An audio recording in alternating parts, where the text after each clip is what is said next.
You're listening to the Colts Blue Zone Podcast with Mike Chappell and Dave Griffiths. Inside the Fox 59 CBS 4 podcast studio, welcome to the Colts Blue Zone Podcast. Alongside Matt Adams, I'm Dave Griffiths. Appreciate you having us alongside here as we are now just 1 week away, Matt, from Colts training camp opening up. We have made it through the doldrums. We have made it through the dead period. The NFL is returning around. Even right now, as we talk, some teams have gathered already. The Jets have gathered for their training camp, I know, as well, because ESPN's been all over them, because you got to talk about the Jets. I saw Aaron Rodgers in his new uniform. Yeah, exactly. That was a big deal today. So it's such a big deal. So everybody's blowing up about that, but we'll be blowing up, obviously, here next week for all our Colts coverage. Our Mike Chappell is scheduled to be back then. So as I was just telling Matt, Chapp is not going to start the season on the PUP list. He is going to be limited, perhaps, in practice out there, but he does plan to be out in practice. So if you are out there at a training camp and you see him, give him a shout out as well. And we'll always glad to hear from you guys, the fans, and see you there at training camp as the Colts still have something that's become more rare in the NFL these days, Matt, which is an availability to fans, to have the fans out there. And Chris Ballard has repeatedly said how much he values it. And it's a lot of fun for the fans to get out there, and I know it's good for the players afterward to have that interaction with the fans too, so they seem to enjoy it. Putting on a show for people is kind of what the NFL is, and they're starting here in training camp. It's just really nice for the fans, especially when this year, you've got a rookie quarterback everybody wants to get a look at. Gives you a good look at the team. You know, you get some interaction with the players and stuff like that, which, as you mentioned, not all NFL teams fans have that opportunity, so the Colts do give them that, and those night practices and such are really good experiences for fans. So this week we're going to focus a lot on running back contracts in the NFL because, that has been a big deal in terms of the national landscape of the NFL, and also it has a very much a relevant undertone to what's going on here in Indianapolis with Jonathan Taylor. So we'll talk about that a lot, and we'll each list our top 5 most indispensable players to the Colts this year. Now, what I mean by that is if were no longer on the team, if they got hurt, then they would provide the biggest drawback, I guess, that would inhibit the team the most. So I think indispensable is the word that I came up on. It's not best players, is not the 1 through 5, the best players, I think, on this Colts team, but the top 5 players that the Colts need the most to be successful this year, I guess, is maybe an easy way to say it too. So we'll get to that in a little bit, but we will begin with the fact that the Colts have announced their July 29th training camp practice has sold out, quote unquote. All free tickets have been distributed for that practice as part of the NFL's Welcome Back Weekend. It's a night practice there out in Westfield, the 6 p.m. practice. Fans will find some coverage, as Matt tells us here, on ESPN, NFL Network, and ABC if they cannot attend. So as of this recording, as we tape, tickets are still available for other practices. So this one was always going to be the one that was like, it was the first night practice, it's the first Welcome Back Weekend. It's where fans can first see them. So this was always going to be the one that gets sold out first.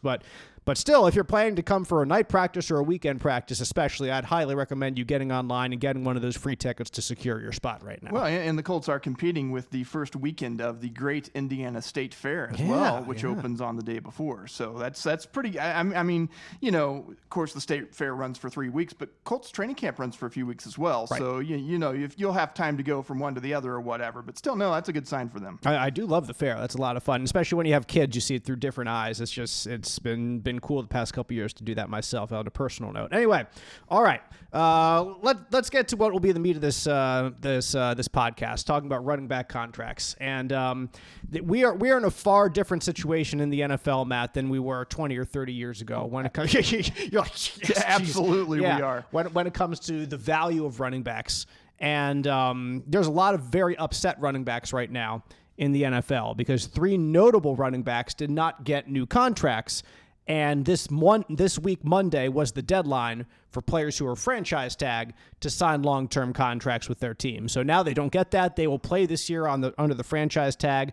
Those 3 players are the Raiders' Josh Jacobs, who was the NFL's leading rusher last year. Crazy, man. It is. The Giants' Saquon Barkley, and the Cowboys' Tony Pollard. No long-term deal for any of them, so the franchise tag will pay them $10.1 million this year, and they're not allowed to negotiate a long-term deal until after the season. Jacobs, as I mentioned, led the NFL in rushing last year. Saquon Barkley had a tremendous bounce-back year. He was high up in the Comeback Player of the Year voting, finished third. Was very valuable to that Giants team, obviously, that did much better than expected under first-year coach Brian Daboll. And Tony Pollard, more than 1,000 yards rushing, 9 touchdowns himself, 3 more receiving touchdowns too. So I got to say first that I was, like Matt, I was surprised that none of them got a deal. Like I would have thought that somebody would have worked out something, but the fact that none of them worked out a deal was pretty surprising to me. I didn't necessarily think like Pollard would, but I thought Saquon Barkley would get a deal because if not that any of these guys are not indispensable to their teams or what have you, but Barkley is just so important, and with the quarterback that they've got there, you kind of need to handcuff those two together, I feel like, and I think he's worth the money as far as what he can do out on the field. Yeah, especially running backs that are dual threat, that are reliable in the running game and the passing game seem to be more valuable. Like right now, the two most valuable running backs in the league in terms of who signed the biggest contracts are Christian McCaffrey, whose contract averages about $16.5 million a year, and Alvin Kamara, whose contract averaged about $15.5 million a year. And Kamara signed for 5 years, and McCaffrey signed for 4. So technically, Kamara signed for more money, but McCaffrey is just is slightly more in terms of average yearly value. But those two guys, obviously, running the ball and catching the ball, they do both of them. And in the NFL these days, obviously, you have to protect for the quarterback as well. This is a passing league. What did Shane Steichen, new Colts coach, say when he came here? Like, we're going to pass to score. Run to win the game. Exactly. Yep. And that's kind of the standard right now is you obviously need to score points to win. And if you're going up against teams that also score points, you're just going to need to keep passing and passing and passing. You cannot run the ball to score points in the NFL. That's really just not how it works. You pass to score, and then you run once you get the lead to win the game, to keep the ball away from the opposing offense, to get your defense rested, to solidify your win, to hold on to it, to grind the other team into a pulp, into oblivion. And that's how the majority of teams work these days. And teams that don't do that, really like the Colts have been the past couple of years, being more of a running team, have not been playoff teams. That's just what it is right now, because teams can score so dramatically in the passing game that you need a passing game in order to be a successful, and I use successful NFL franchise in terms of a team that's competing in the playoffs and for a Super Bowl every year. So you can run for 1,800 yards and have 18 touchdowns and be player of the week and player of the month and have a great season for a team, but it doesn't get you into the playoffs. We know that. And you're saying, Dave, you're just spouting out things. You're not using any evidence. Well, here's my evidence for you. Sit back, relax, and enjoy the show. So, Super Bowl winners over the past 10 years. I have the list right here. Okay, I was struggling to look that up today, so I'm glad you took care of that for me. And I have their leading rusher for the season, for the entire season, and his base or his salary against the salary cap for that season. So last year, the Kansas City Chiefs won the Super Bowl. Their leading rusher for the season was 7th-round pick Isaiah Pacheco. His salary was $724,000. The year before that, the Rams won the Super Bowl, 2021. Their leading rusher for the season was Sony Michel, and his salary was $1.8 million. I'm going to tell you right now that $1.8 million is the largest of the past 9 years. That's it right there. That is insane. So you all know, like as I'm getting to the rest of these stats, $1.8 million against the cap was the largest salary again for a leading rusher of a Super Bowl winning team over the past 9 years. Before that, the Tampa Bay Bucks, Ronald Jones II, $1.1 million. They also had what's his name, LeGarrette Blount on their roster. Oh, yes. He was making not LeGarrette Blount. I'm sorry, Leonard Fournette. Yeah, Fournette. And the other big guy. He was making $2 million technically, but he was not their leading rusher. The year before that, the Chiefs' Damian Williams, $1 million in 2019. 2018, the Pats' Sony Michel. It's his second time on this list, $480,000. Then we get to LeGarrette Blount with the Eagles in 2017, $900,000. 2016 Patriots, LeGarrette Blount, back-to-back LeGarrette Blount, Taylor County, Florida's finest. I still see him run over the Colts defense. That's right. Just don't see him against Boise State socking a dude in the chin when he was still playing for Oregon back there in college. I still remember watching that live, dude. Like, I was watching that game live. I saw it happen live, and I was like, what just happened? And of course, you're TiVoing back then. Like, rewind, I wanted to see that again happen. And he just socked the dude right in the face. And then it worked himself out to quite the NFL career. So I do like to see a good comeback story. Anyway, I digress. 2016, the Patriots, LeGarrette Blount, his second year in a row, $760,000, his hit against the cap. 2015 Broncos, Ronnie Hillman, of course. Ronnie Hillman. Yeah. $770,000 against the cap. They also had C.J. Anderson on that team. That was their 1-2 punch. 2014 Patriots, Shane Vereen. They also had LeGarrette Blount on that team. Yes, they did. But Shane Vereen was their leading rusher for the season, $746,000.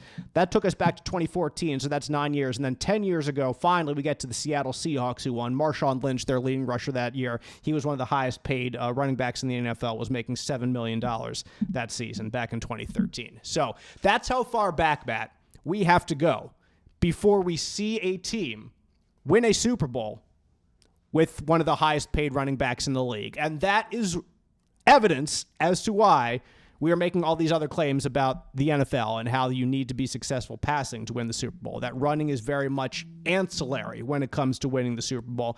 It's nice, but you're going to need to pass to score points, and that's what all those teams that I just rattled off all their names did over the years. They passed to score points. They ran when they had to, but it wasn't running to bust up your running stats and get 1,800 yards and 20 touchdowns. That's not the purpose of running the ball in the NFL right now. It is to win the game. It is to be efficient in that area. It's not to put up big numbers. Those are the teams that win, as evidenced by me talking for the past 5 minutes. Well, I mean, the old axiom used to be that you run to set up the pass, and now you don't do that anymore. You pass, and then you hope that you can run the ball out at the end of the game. Or maybe that you have a guy that's capable of, punching it in when you're on the 3. That's what you use the running game for now. So we bring that to also to show us just how the NFL has devalued running backs. This is a great stat that you gave us here in this rundown, that the franchise tag amount for running backs just 6 years ago was $12 million. And now in 2023, the franchise tag, even as the salary cap has gone up, has ballooned up. It's not kept up with inflation, No, it has in fact gone down. It has gone down to $10 million. It has dropped by $2 million. And that number is based on just the top certain number of contracts in the league for running backs and kind of averaged out. And so that's how it is done. It is done based on what running backs are earning. So now running backs, not only are NFL teams like making more money and they're giving more money to their players, but they're giving less money to their running backs right now. They're giving it to quarterbacks, and they're giving it to left tackle, and they're giving it to wide receivers, especially, as we've seen the last couple years. And this is not because there is some mass conspiracy against running backs, Matt. And I know that running backs will be upset by this, but it's not because NFL owners are coming together and saying, we need to pay running backs less. If running backs could prove that they were of the value to their NFL teams to win, to make the playoffs, to make the Super Bowl, to win Super Bowls, then they would make that kind of money. They would. The market determines their value. And the market has proven that quarterbacks get that money, that defensive ends get that money, or defensive tackles if they can cause havoc in the backfield. Last year, wide receivers, a big one. Big year for wide receivers in free agency last year and the year before. I found something that agent Lee Steinberg tweeted out. Lee is a friend of the program. He's come on our show here before. He's the agent for, Patrick Mahomes, among dozens of NFL players. Really great guy. But he says to construct comp levels for running backs, a top running back needs to make statistical argument for why he is essential to offense, and the QB will be subject to endless sacks without him. This happened with wide receivers last year. So he's the one in the rooms with NFL GMs and front offices. He's the one who's making these contract pitches and going back and forth with guys like Chris Ballard around the league. He knows what GMs and coaches want to see with their offense. They need the quarterback. They need the quarterback to be protected. They need something to be beneficial to the quarterback in order to show that it is valuable to your offense and to your team. Obviously, Jonathan Taylor is valuable to the Colts offense, but that also begs the question, if your offense is reliant on a running back gaining 1,800 yards and scoring 20 touchdowns, is that the most beneficial offense to an NFL team to success in the NFL? And I think that's what we've been talking about for the past few minutes. I think the answer to that question is no. So you want to pay a running back, but like you have a guy in Jonathan Taylor, who I think is one of the best running backs in the league when he is healthy. I don't think there's much denying that, but what value is that to your franchise? That is the question they have to ask, and that is the question history says as of late it is not what it used to be 10, 15, 20 years ago. So where are we right now? Taylor. He responded this week. There was a guy, a draft analyst, Matt Miller, who tweeted, basically, if you should draft a running back, probably not in a later round, you play him. If he's good, you franchise him one time, and then you go and you draft another guy. Yeah. And Taylor responded to that with kind of a rebuttal that's like, if you're good enough, they'll find you. You work hard enough, you'll succeed. If you'll succeed, you'll boost the organization. You know, the rising tide lifts all ships. And then it doesn't matter if you're a running back. It's his rebuttal to that. And I get that. Like, I get that he's frustrated by it, and I get his response. And I think the response to his rebuttal is, well, you boosted the organization to what? Like, you didn't make the playoffs in the year that you ran for 1,800 yards and scored 20 touchdowns. So how much did you boost the organization, really? And last year, you just completely came apart. Yeah, he injured. He only played in 11 games last year. Yeah. Sub 1,000 yards. Like, he had some good 4 games, touchdowns. absolutely, but he was a shell of his 2021 self. Didn't break because that 2021 season, routinely, like, you could almost set your watch to it. There will be a play that Jonathan Taylor's going to make. He's going to break a big run. Did not happen on many occasions last year. And here's something also that's working against running backs right now. I want to tell everyone listening, because I think this is something that could get lost in the weeds, that when the NFLPA renegotiated its collective bargaining agreement with the NFL several years ago, they changed some of the rules about draft picks and how early they can re-sign second contracts. Before, after like 2 years, you could start negotiating a contract, like another contract. So if you have a running back who's had 2 tremendous seasons right out of the gates, they can try to start strong-arming the team for more money and to basically extend their contract. That's not the case anymore. You need to wait after I think it's 3 years now in your first contract. You have to wait at least until 3 years, and maybe even for first round picks, I think it's 4, because then you have the 5th year option. Exactly. To really sign a long-term deal after that. And the problem with running backs is, as opposed to other positions, like I'll compare it to an offensive tackle. An offensive tackle is usually coming into his own when he's 28, 29. And then, like, he could be really good before then, but his best years are like 28 to 32, 33. Like, you get 5 years there when you're still young enough and strong enough, but you know so much more than you knew 6, 7 years ago. That is your money-making year. And for quarterbacks, same thing. It's like late 20s or early 30s. Heck, even now they push into the late 30s, some of them, depending on them, is their prime. But running backs, their prime is right away. Their prime is when they are between 20 and 25 years old, or 20 and 26 years old. So we're at a point right now where the current NFL collective bargaining agreement does not favor running backs in that light. If you have a running back who went to college for 4 years, when he's 22, he gets out and he's in his first contract, he doesn't sign a second contract till he's 26 or 27. At that point, he has maybe 2 good years left, maybe. But they're trying to get some more security. They're trying to get, 4 or 5 year contracts like these Christian McCaffrey or Alvin Kamara deals are, Matt. And NFL teams are very hesitant to sign running backs until they're 31 or 32 years old, because history says that they're not going to be Frank Gore and go until they're 36, 37. Well, and like you alluded to, if you ran down that list and each of those running backs on the Super Bowl teams made $12 million a year, then the running backs would be making $12 million a year easy. But they're in many of those cases, they're making sub $1 million. Less than $1 million, yes. So and your team got to where it wants to go. So what is the incentive for the team to pay you more? And then the wheels are going to fall off on these guys. And Taylor, especially, like, they used him a lot in Wisconsin. And he has got a lot of, a tread. You wonder how much tread's left on the tire for him. And he never had any injury issues really before in his career. And then we started to see that last year. Now, I'm not equating that to he's done or he's spent or he's washed or anything like that. It's just, it's now a concern where it was not before. Right. The teams, like Chris Ballard in this specific case, the Colts, any team in a similar situation should be hesitant after a running back goes through a season like that. And he's had surgery in the offseason, so he's in apparently the team and he have been in conversations about, trying to get an extension going and that sort of thing, but the team doesn't really have an incentive to lock anything down now until they see training camp and they see where things are kind of going on the season and how Taylor's performing. And we've also seen some recent big contracts for running backs not pan out. Yeah, Dalvin Cook and Dalvin Cook's a big Zeke, one. Ezekiel Elliott's a big one. You go a little bit further back, you get Todd Gurley didn't work out. You get Devontae Freeman didn't work out for the Falcons. I mean, those were second contracts that fizzled with running backs that had really good starts to their season, then up in smoke. So teams are understandably hesitant to do all that much with running backs right now. And here's a great stat that I heard from Mina Kimes was that the top 12 running backs in yards per carry last year, 8 of them were on their rookie contracts.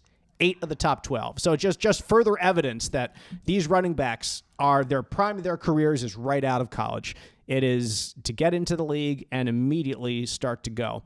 And you can make a point if you're running backs that they should be paid earlier. But that's the point. The problem is with the collective bargaining agreement, they can't be. So I think what you're going to see right now is you're going to see probably from college, guys want to leave college earlier. And even if they're 4th, 5th, or 6th round picks, instead of maybe they stay and they're a 2nd round pick, or a 1st round pick later on in their career, that would be tough to be a 1st round pick. But if you leave college earlier, so you get into the league when you're 20 or 21 years old, you can maybe get to that second contract quicker, and then you could cash in a little bit sooner. But this is also something that could be brought up somehow in the next collective bargaining agreement with dealing with this issue with running backs, because I think everyone across the league recognizes that running backs have value, but to see it decline like this has been somewhat of a, I don't want to say a stunner, but there's been some surprise by it, and you see obviously very good players, and then you see other players, wide receivers get paid so much big money, and you're like, whoa, where'd that come from? Or guys that who is it? Like Corey, what's his name? Who was on the Titans? Corey. Daggone it, I can't remember his name, but he's making as a wide receiver like $12 million a year right now.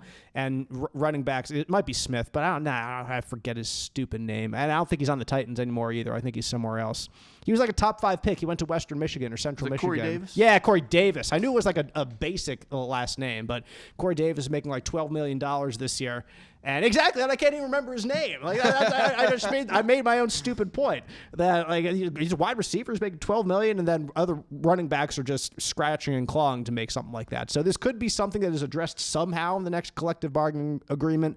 But for the time being, I wouldn't be surprised, Matt, if we saw some running backs leave college earlier to try to get into the league earlier and maybe get to a second contract that can be more profitable to them. It's a stupid comparison, but it's kind of like when you buy a new car. How quickly that car declines in value. If you need to resell it, you just can't get what you put into it out of it. And it's kind of the same way with these running backs. They come to the league, they get devalued very, very quickly. And now the Colts are in that scenario with Jonathan Taylor. And I know when Chap was here with us, and we touched on this a bit earlier in the offseason, he seemed pretty confident that the Colts were going to sign Jonathan Taylor. And he was more confident that they would get to him than Michael Pittman Jr. And I did agree to that because I think Pitt might want to wait for one more year. I thought it was on his side because last year was not a good year for Michael Pittman Jr. No, because it wasn't a good year for anybody with the Colts offense, really. And and especially wide receivers who couldn't get down the field because quarterbacks didn't have time to throw the ball, no matter who was back there. So from that aspect, I thought that Pitt might want to wait a year and try to have a better season this year and then show more of what he can do and then cash in. But Taylor, like we've been touching on, the time is now for running backs. If you have the ability to get a deal done, you try to get the deal done now, because after another year for Taylor, that's another year. Another year. Yeah, another year of sort of devaluing.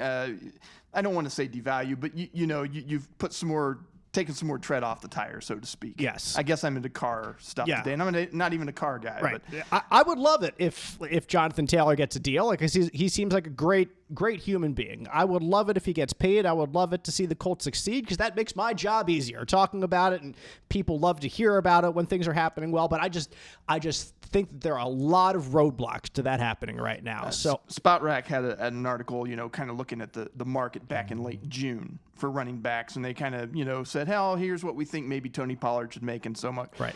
They looked at a deal for Taylor in the 4-year, $52 million range, which is about $13 million a year. They didn't talk about, guaranteed how much of the salary would be guaranteed, that sort of thing. And I think a 4-year contract is a lot to ask for running backs right now. I think if there's a team that can do it, it might be the Colts because they're on a rookie quarterback deal, So that gives them some more flexibility in the cap. It certainly does. But you've already used some of that wiggle room with Shaquille Leonard, a luxury position at weak side linebacker, getting $20 million nearly. You've spent $17 million a year on Braden Smith, your right tackle, which is fine. You've spent $20 million on a guard. Quentin Nelson, when he is at his peak, is an otherworldly player, but at the end of the day, as Chap says, he's a guard. Right, not a premium position. Not a premium position at all. So you've already given to weak side linebacker, to guard, a couple of non-premium positions, premium money. And you're going to have to pay Michael Pittman Jr. a premium position, maybe premium money. You're going to have to pay in a year or two Kwity Paye a premium position, maybe premium money. We'll see if he can stay healthy. That's another discussion for another day. But he's going to get some money in a second contract. That's for darn sure, because he's shown when he's healthy on the field that he can be pretty dangerous. Whether it's a long-term deal or a short-term deal is probably what he's playing for. If he can show that he can stay healthy this year and maybe rack up that 11, 12 sack number instead of just missing games here and there, playing when he's not quite 100% and only sticking to 6 sacks on the season. That'll determine what his value is to a franchise in the future. But all that to say, the Colts have spent some of the money they have the wiggle room with already. It's a matter of how much exactly they have to give to Jonathan Taylor right now. And I'm not a cap expert, but I can at least shine a little bit of light on it for you guys out there who want a little bit more information on it. So, will Jonathan Taylor get signed throughout this training camp? I find it difficult to believe. I don't know if the Colts will be the first to sign a deal, and especially as I get to the point that I kind of made earlier, is the top running backs right now in terms of your actual value with Kamara and McCaffrey. They are very much dual threat guys. They can stay out. They can be out there on any down. They will catch the ball out of the backfield and be dangerous consistently with it. Taylor has not shown that ability in the NFL yet. He's shown some. I remember they're flashes. Yes, exactly. I remember back to the Baltimore Ravens game in 2021 where he caught a screen pass and went 80 yards.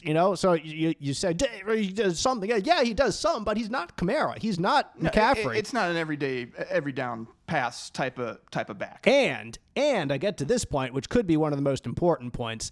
Last year, he had problems in pass protection. Blitz protection. He absolutely had issues. And I go back to what Lee Steinberg, the agent, said that I quoted earlier. Running backs need to prove that without them, the quarterback is in trouble, basically. And last year, Jonathan Taylor put the quarterback in trouble, unfortunately, too many times in pass protection. Yeah. When you mentioned it, and I apologize, I don't remember which game it was, but I just remember him whiffing on a block last year in a particular play, and the quarterback got blown up on that, and that was the first thought that came into mind. Yep, and that happened more than once last year. That happened a couple times.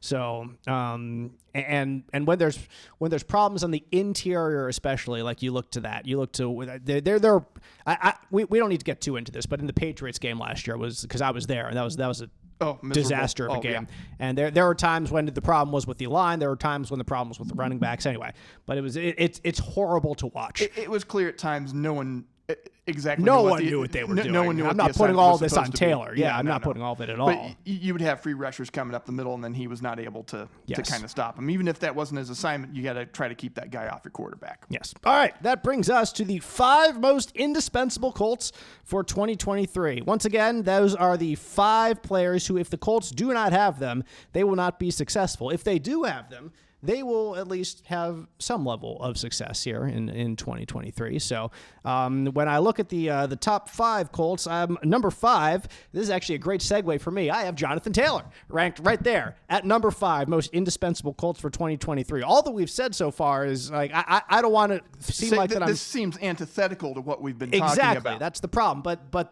the thing is, he's still valuable to the offense. He is still, especially with a young quarterback, and you're going to have a very run-based offense, I think. You're going to need a good running back in there. I'm saying that's not the best offense for success in the NFL because I don't think the Colts are going to be one of the best offensive teams in the NFL this year, and I don't think you should expect that right now. They have a rookie that they're trying to break into the league somehow, who has 13 starts in college. I don't know if he's going to start week 1 this year in Anthony Richardson or if he's going to wait to week 2, week 3, week 7. But whenever he gets in, it is going to be a run-heavy offense to get him acclimated to the league. They're not going to throw the ball around like crazy.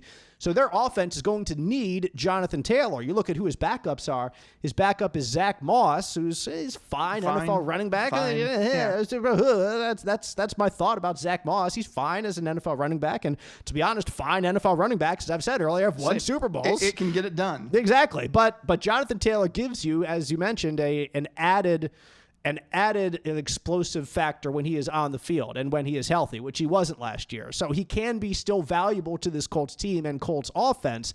I just think that the best NFL offenses get value in other places, I guess, is the simplest way for me to put it. So I have Jonathan Taylor as my fifth most indispensable Colt for 2023. Matt, when you look at your list, what do you have for your fifth most indispensable Colt? I didn't actually rank them necessarily. Okay, I just that's okay. Came up with names, but I will then list them one at a time. That's fine. It doesn't matter which one. I had Taylor on there, but I put him he was the second name that came to mind.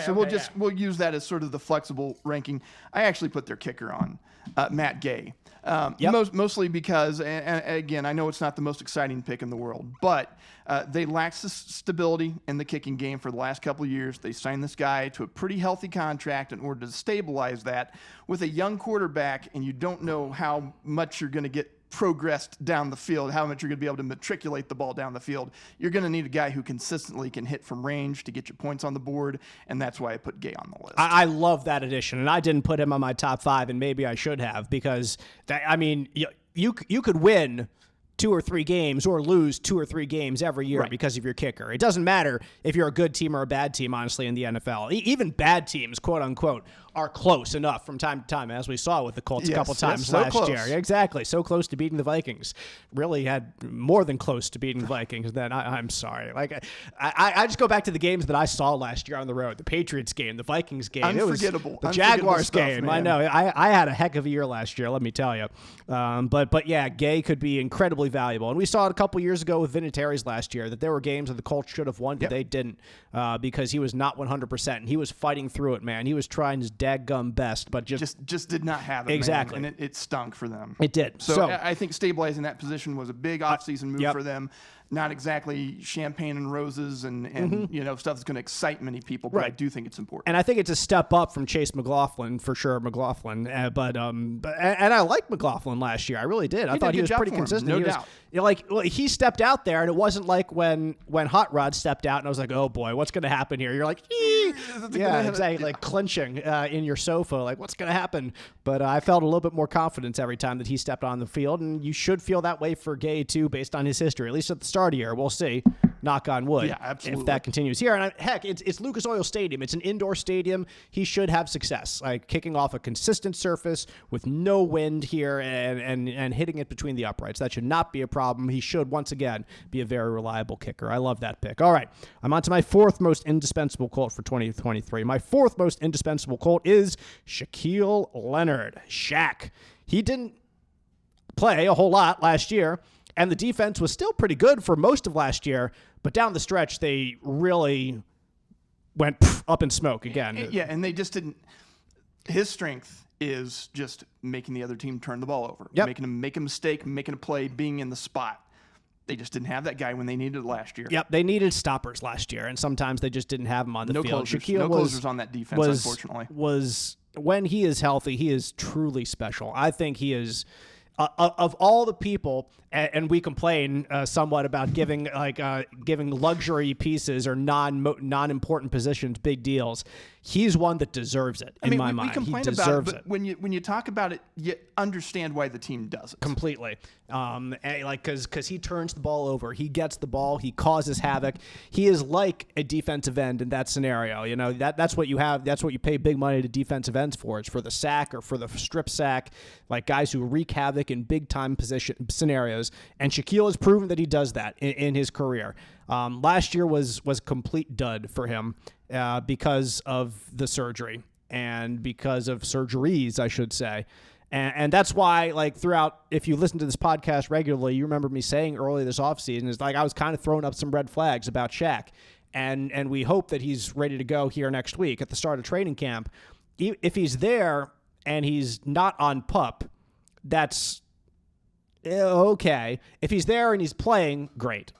If he's on PUP, then I'm really concerned about this season just because of the nature of the injury, and fiddling around with back surgeries, plural. Yeah, it just scares the bejesus out of me. And for a guy that is as athletic and twitchy and reliant on those athletic traits to do what he does on a daily basis in the NFL, I just think it's worrisome, and I need to see it happen before I can tell you that it's going to happen again. And right now, I just can't tell you that because I'm just nervous about the perspective. So hopefully he's out there and he's flying around, and I'm completely you're put at ease. But I need to see it happen first. You got to see you want to see that lateral quickness, especially that he's so good at. And his ability to just get to the field, get to the point where the ball is, and just make a play. He's one of the best in the league at it when he's healthy. The problem is we just haven't been able to see it. Yep. And he was, even when he came back for that game last year, it just he wasn't ready. Yep, completely not. Then he got hurt, and then he was done. So that's my fourth. Matt, why don't you give us one of your other players there and your top 5 most indispensable Colts for I'm going to go with Kwity Paye on here, and this is kind of a potentiality play. That they just need more from him. And if they can get that from him on the edge, a rush, it just helps everybody else on that defense. And that's what they really have lacked, is a consistent presence there on the edge, someone who can get to the quarterback. And so I say that his development is absolutely essential to this defense being pretty good this year. I agree. And I think I could go back and forth between him or Dio Adango. If one of them takes a big step, for sure. But I think Kwity is the more likely of the two to do so. He was the guy that was the first-round pick. He's the guy that's shown more in his first couple years in the league. So I completely understand why you would put Kwity on this list as well. And you look at that in the light of losing your sack leader from last year, Yannick Ngakoue, who had 10, 11 sacks, whatever it was exactly. I forget. Still is not signed by a Exactly, team, not signed by anyone. So, okay. Somebody's going to get someone who can sack the quarterback. Go ahead. I know that we've talked about this, and there's been discussion even now over among us writers over when we're at the Colts headquarters about Yannick and the importance, quote unquote, of the sacks that he had. It doesn't seem like any of them were of the game-changing fourth quarter, stop a team on a drive variety, but it's still 10 or 11 sacks out there. Still putting a team in a 2nd and 18 or something along those lines. I'm the one that's more ringing the bell for Yannick than other people would be, because it's hard to get 10 or 11 sacks in the NFL. It just is. So I don't care when you get them. They're hard to get. So that is production that needs to be refilled, needs to be replaced for the Colts. And Kwity Paye is the most likely candidate to do that from the outside, at least. Let's get down to some more indispensable Colts. My number 3 most indispensable Colt is Michael Pittman Jr. We stick with one of the more prominent positions in the NFL, the premier positions. You look at what they have at pass catcher, and I think your options are pretty lean. I like Alec Pierce, but I don't know if he can take a big step here in year 2. You want that if you're a Colts fan. You would love to see him to broaden out the route tree, to not just be more of a downfield threat, which he kind of was last year. He didn't do a whole lot near the line of scrimmage, but you hope that you can expand some of his abilities this year to take advantage of some of the traits, the nice athletic, explosive, jumping traits that he has. and use him in different ways than just the deep ball. But Pittman has shown that he has a pretty wide-ranging ability. Like, he's big, he's tough, he's physical. Every time, like the first time I see Pittman after an off season or after a couple weeks off, I'm always impressed by just how big he is. Like, he is a built dude. He is a strong dude. And he's a different type of player than you get from a guy like that, or a guy like T.Y. used to be, like who is a great wide receiver in his own right. I'm not trying to degrade T.Y. at all here, but I'm just saying Pittman is himself a physical specimen who can. T.Y.'s a little guy. Exactly, who can do things that other wide receivers can. Now, T.Y. could do things that other receivers couldn't too, but in a different way. Exactly, but Pittman, I think, is a special receiver, and this year he has a real chance to make himself one of the highest paid receivers in the NFL. Not one of the most high paid, but he can put himself in that discussion for wide receiver one territory, because they're going to throw the ball better this year. They better throw it better this year than they did last year. It's hard to go down from what they were, whether it's Gardner Minshew throwing, which I think will be the case at the start of the season. That's just what I'm leaning right now. And then Anthony Richardson later. You're going to try to develop that relationship between those two. I think that the indispensability for Pittman is in part because he is something that they don't have, I don't think, in anybody else. And if you go beyond him, I just think there's a whole lot more unproven guys, and guys that you like. I like Josh Downs. I'm eager to see what he can do. And like I said, I like Alec Pierce, and I'm eager to see if he can take a step this year. But Pitt has proven a little bit more, and I think if you lost him, you would lose a whole lot of what you want to do in the offense. So he is on my list now, my number 3rd most indispensable Colt this year, Matt. No arguments with Pittman. I didn't get him on mine. If I did an honorable mention, he would definitely be in there. And I vacillated between putting him on and off. With the Colts at receiver, it's really not for a lack of talent. I don't think it's just a lack of proven experience and what we've actually been able to see out on the field. Last year, it's just a mulligan for everybody. So Pittman didn't have a great season, but how could he? The quarterback had no time. You couldn't get open. So I think it was an aberration for him. I do agree with you. I think with whether it's Minshew or Richardson, I think he's going to have a solid season. I think it's going to set him up for a pretty decent payday. Mm-hmm. And I'll be disappointed, and I know he'll be disappointed as well if that's not the case. Yep. All right. So that's 3 of our top 5 most indispensable Colts. Well, give me a third for you. Well, now. This one almost goes along with your Shaq Leonard, but I went in another direction and said Zaire Franklin. Now, I know he's not a top-tier player for Syracuse the Colts. University's Syracuse's own Zaire Franklin, but when you talk about indispensability with kind of the question marks about whether Shaq's going to be able to play, what his level is going to be, when he's going to be able to step in, I think Franklin's very, very important to the defense. And he showed last year that while he may lack some of that playmaking ability that you get from Shaq, he's a solid player in that position. And I think because of the depth that he provides there, in case Leonard is not able to play, that is why I put him on my list. I'll say this. Yeah, if Shaquille Leonard doesn't play, then Zaire Franklin jumps to the top of my list for sure. And he should have been there anyway as a Syracuse guy. What am I thinking? No. But yeah, I love Zaire. I love that he's ironed out a space for himself in the NFL. Yeah, exactly. I loved how he's carved from a special team specialist into being like a really good starting linebacker. Yep, and from the beginning, stepped in and was a leader here. He was a special teams captain year 2. When everything went down with George Floyd a couple years ago, and the Colts got together, they held a press conference where they all stood together in front of the team, in front of us, the media. They had Jacoby Brissett speak, who is the starting quarterback, and they had Zaire Franklin speak. Those were the 2 guys, and that was before Zaire was playing at all, on any level, bro. He was playing on special teams, but it was before he was seeing any snaps on defense. So that shows you the level of respect within that organization for Zaire and the voice that he has and the respect that he has among his teammates and the coaching staff in the front office. So he has earned everything that he has gotten, and I love to see it. And just the fact that we went to Syracuse, not at the same time, but the fact that we both went there is just more prideful for me. But every Colts fan should be proud of having a guy like Zaire on their roster. And it's some of those intangibles, I think, that kind of triggered some indispensability for me for him. Yes, for sure. All right, we're on to the top 2 most indispensable Colts for 2023. My number 2 most indispensable Colt for 2023 is Braden Smith, right tackle Braden Smith. I need to put somebody on the offensive line up there, and he is the best offensive lineman you have right now. You need some kind of stability on the line. And I would love to put the entire offensive line here all as one unit, but that's just not what the thing is. But you think Nice. Matt just circled something. I'll let him describe this in a bit, but it's funny. With Braden Smith, like I was kind of debating what I wanted to do. Like, would I want to put Quentin Nelson there? He is a guard, and I think that like he does bring some kind of a level of toughness and a level of grittiness that can rub off on the entire line. But that certainly didn't happen last year. Like, I think about Ryan Kelly, and he's the guy who's kind of in the middle of everything. Obviously, as the center, he's the one that makes the calls. And obviously, there were some times last year where the calls were not either relayed or not understood from person to person up and down the line, and the assignments were not followed as they should have been. So I think Ryan Kelly was very close to me including here somewhere.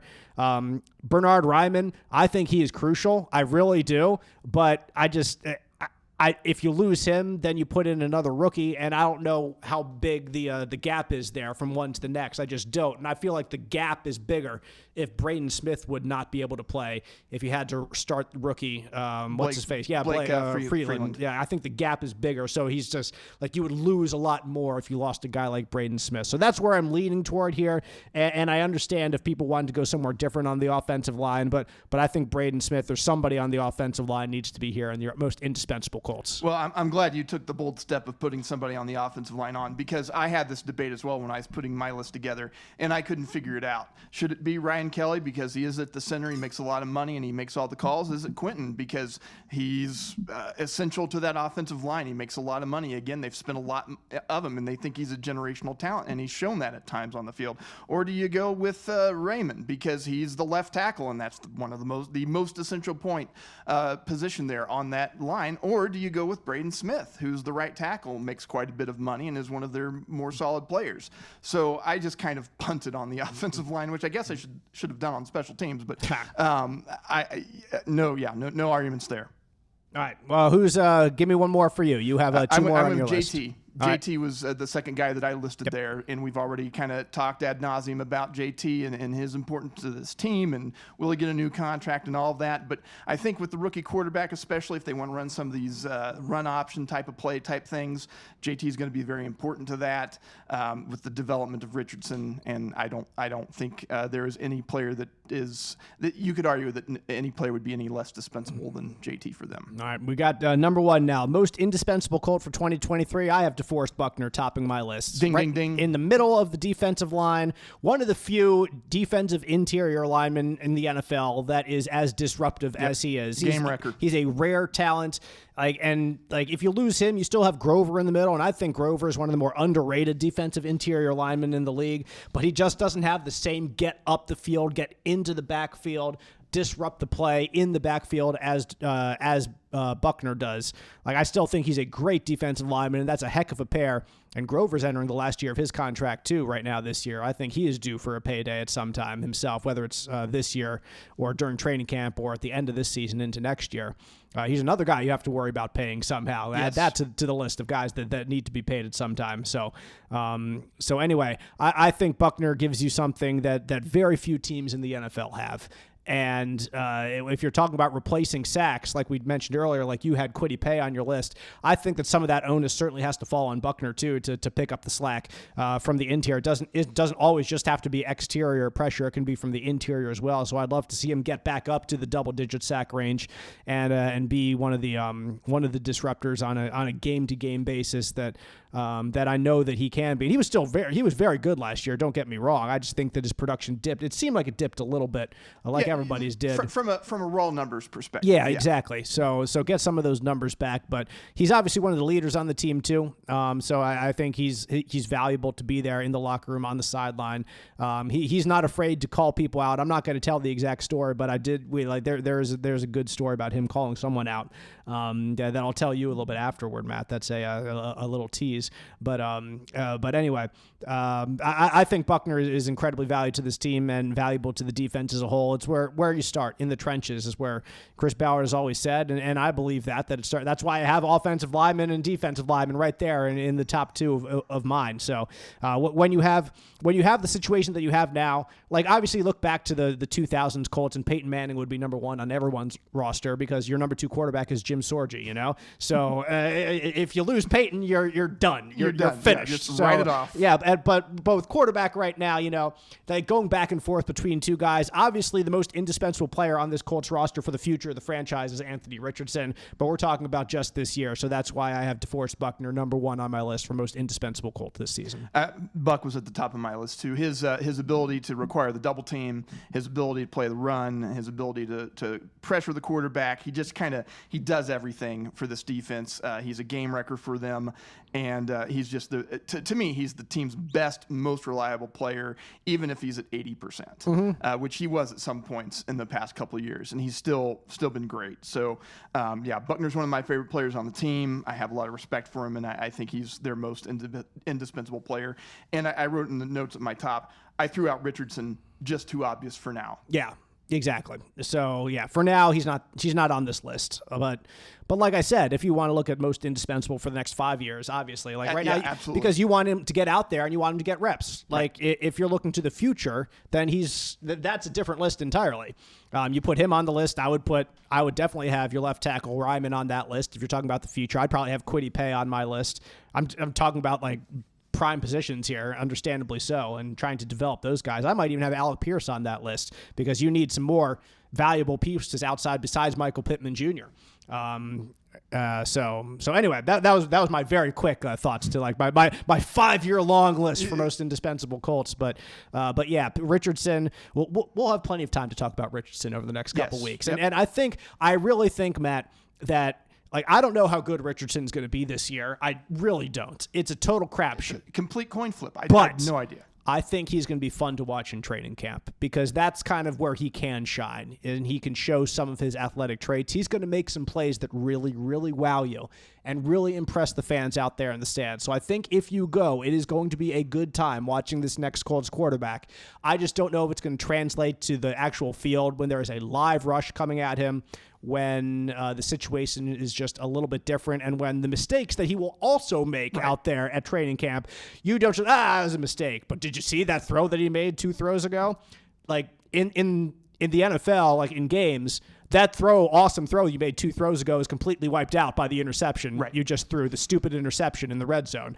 But if you go and you watch it in training camp, it kind of balances out or it tilts in your favor. Like you look at what tools this guy has. It gives him a great opportunity to show those tools. So I think that all that to say, I really do think fans who want to head out to Westfield, and if he's healthy out there, which he should be, I haven't heard anything different, but if he's out there performing, I think you're going to have a good time watching him. Yeah, that's what I'm looking most forward to is just kind of getting a better sense of how he fits in with everybody out there, and I think we'll get a little bit of that in training camp. You'll see some jaw-dropping moments, and probably even when Luck played, you'll have some boneheaded things that bonehead play, and you'll just be like, "What were you doing, man?" Yep. But I think the potential is there. And that's what everybody's just kind of salivating over. Yep. So really looking forward to training camp starting up next week. Looking forward to have our very own Mike Chappell back in the lineup here, and even in limited fashion, we'll get him on this podcast as soon as we can. Hopefully, it will be next week. We're gonna have to look at the training camp schedule to see exactly when we have to do this stuff now, Matt, because it's gonna be it's not our wide open time frame here. We're gonna work out some time. We will be here, and I think there's a lot of earlier. Well, I'm not gonna say it. We'll talk about that after. Nobody cares about us working out our schedule. They just want to hear us on the podcast. So we'll be out there for sure. We plan to be doing more podcasts every week, and really looking forward to being out there at training camp and seeing what this Colts team turns into over the next couple weeks under a new head coach, new QB1, and it's going to be a lot of fun this year, I think. So you can follow us on Twitter at Colts Blue Zone for news and notes throughout the week. Matt Adams is at Statamatty. Mike Chappell is at mchappell51. You can follow him when he gets back into full service online at fox59.com, cbs4indy.com for all his Colts stories throughout camp. I'm Dave Griffiths. I remember my last name. Don't worry. Dave Griffiths. You can follow me at DaveG_sports. And we'll see you next week when camp begins on the Colts Blue Zone podcast.